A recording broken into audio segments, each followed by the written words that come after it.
Shalom saudara-saudara yang dikasihi oleh Tuhan. Setiap orang pasti merindukan bahwa dia menjadi orang yang merdeka dalam hidup ini. Namun, pemahaman mengenai kemerdekaan itu sangat penting, karena pemahaman yang salah dapat menyebabkan orang bukan mengalami kemerdekaan, namun justru mereka menjadi terikat. Salam jumpa dalam program Tuhan adalah Gembalaku. Tahukah saudara betapa pentingnya pola pikir kita, di mana pola pikir kita itu membentuk keyakinan kita, dan dari keyakinan itu membentuk tingkah laku kita. Berapa banyak orang merasa dirinya merdeka karena dia bisa mempraktekkan pola pikir dan keyakinannya. Namun dia tidak sadar ketika pola pikir dan keyakinan itu hal yang tidak tepat, maka di area prakteknya dia menjadi seorang yang terikat. Apa yang Roh Kudus kerjakan di dalam kehidupan kita? Sebagaimana Roma 12 ayat yang kedua, dikatakan, janganlah kamu menjadi serupa dengan dunia ini, tetapi berubahlah oleh pembaharuan budimu, sehingga kamu dapat membedakan manakah kehendak Allah, apa yang baik, yang berkenan kepada Allah, dan yang sempurna.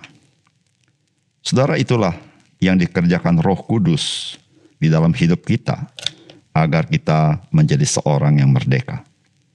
Pikiran yang duniawi tidak akan memahami apa yang baik, yang berkenan kepada Allah, dan yang sempurna.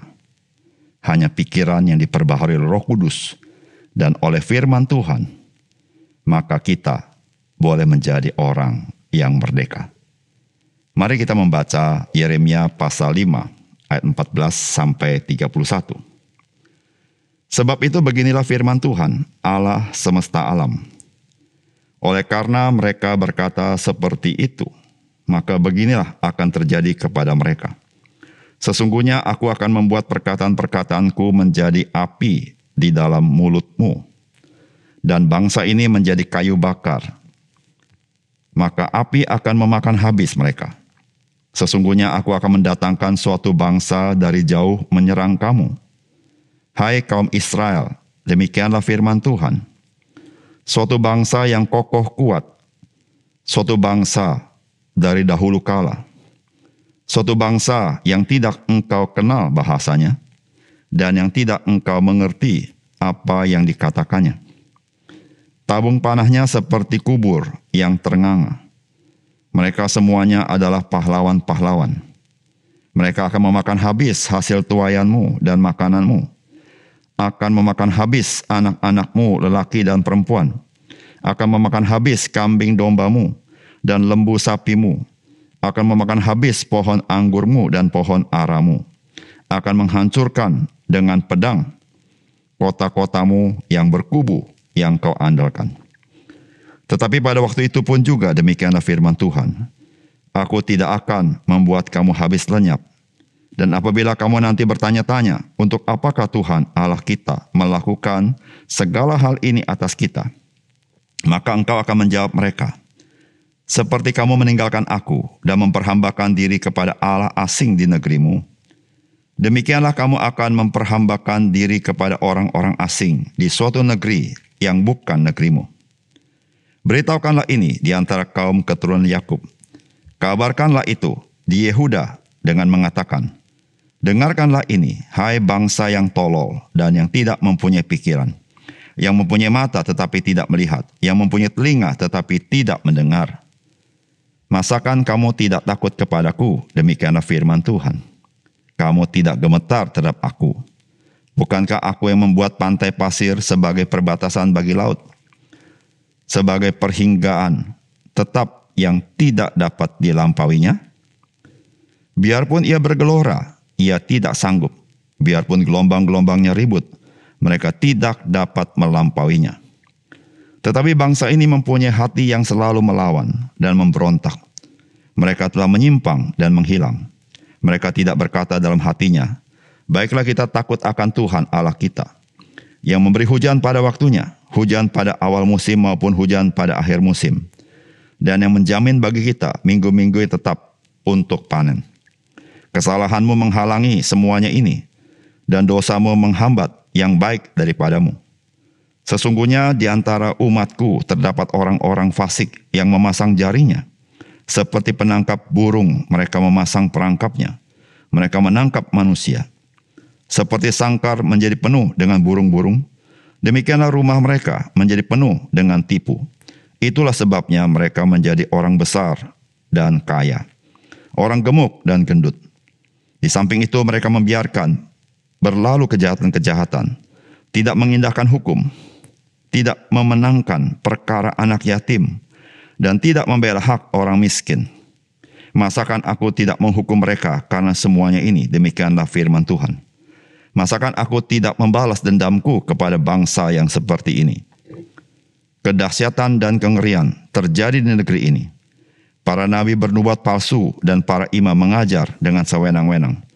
Dan umatku menyukai yang demikian. Tetapi apakah yang akan kamu perbuat apabila datang kesudahannya?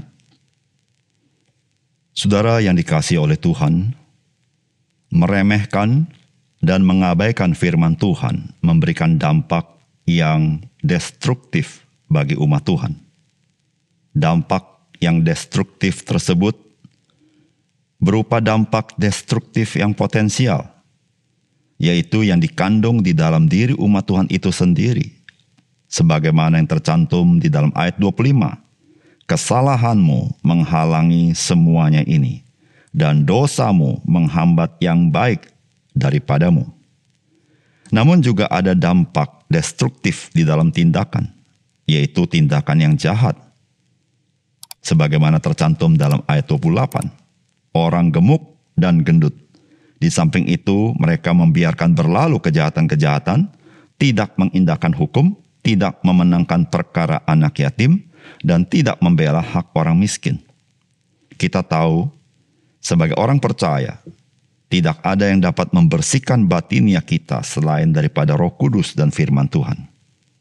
Betapa berbahayanya ketika kita tidak lagi mengutamakan firman Tuhan dan pekerjaan Roh Kudus. Apakah pesan firman Tuhan bagi kita hari ini? Yang pertama, ketika kita mengambil falsafah dunia ini menjadi falsafah hidup kita, maka kemudian kita akan diperhamba oleh dunia ini. Saudara, firman Tuhan berkata demikian. Dan apabila kamu nanti bertanya-tanya, untuk apakah Tuhan Allah kita melakukan segala hal ini atas kita? Maka engkau akan menjawab mereka, seperti kamu meninggalkan aku dan memperhambakan diri kepada Allah asing di negerimu, demikianlah kamu akan memperhambakan diri kepada orang-orang asing di suatu negeri yang bukan negerimu.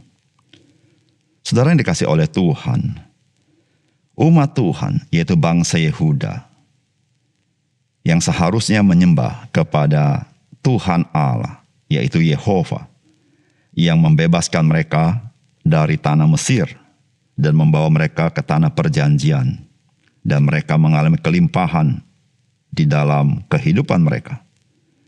Namun mereka tidak setia. Mereka bukan menyembah kepada Tuhan Allah, tetapi mengambil ilah-ilah bangsa lain untuk mereka sembah menjadi Allah bagi mereka. Maka Tuhan mengatakan, seperti kamu meninggalkan aku dan memperhambakan diri kepada Allah asing di negerimu, demikianlah kamu akan memperhambakan diri kepada orang-orang asing di suatu negeri yang bukan negerimu. Diawali oleh pengabdian kepada ilah-ilah bangsa lain.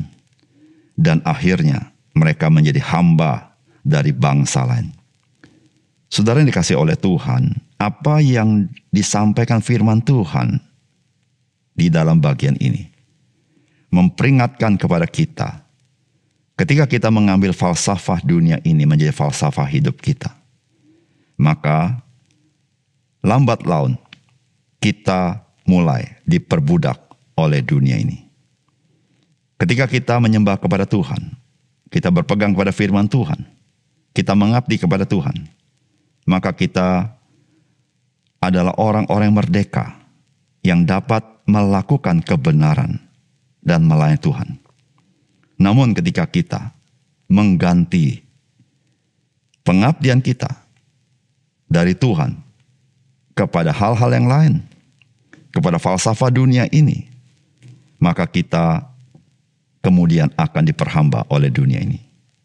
Ketika saudara dan saya menjadi seorang yang materialistik di dalam falsafah hidup kita, maka pada akhirnya kita akan diperhamba oleh materi itu sendiri.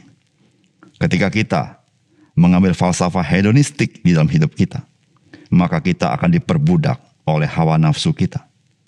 Saudara, falsafah dunia ini adalah falsafah yang memperhamba di dalam prakteknya dalam kehidupan kita. Oleh karena itu, saudara, kemerdekaan dalam hidup kita hanya satu jalan ketika kita mengabdi kepada Tuhan Yesus dalam hidup kita.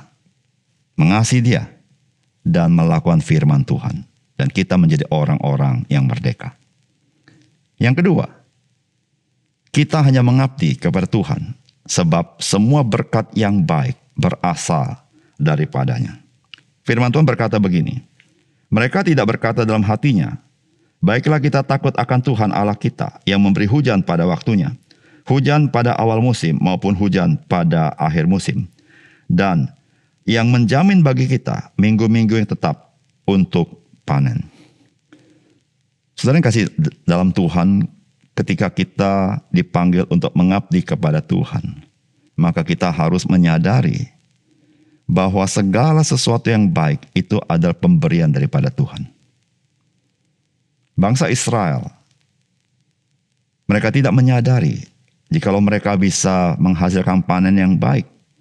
Sesungguhnya Tuhanlah yang memberikan hujan yang baik dalam kehidupan mereka.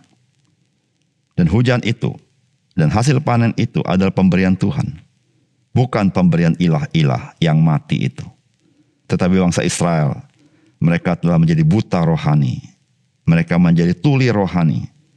Mereka lupa bahwa yang baik itu berasal daripada Tuhan.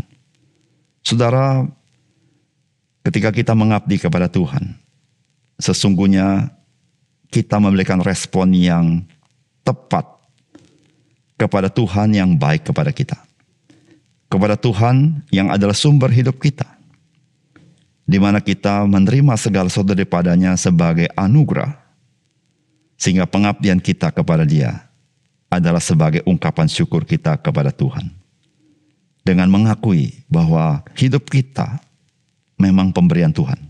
Bahkan kehidupan kita, penghidupan kita juga adalah pemberian daripada Tuhan dengan berkat-berkat yang baik daripadanya.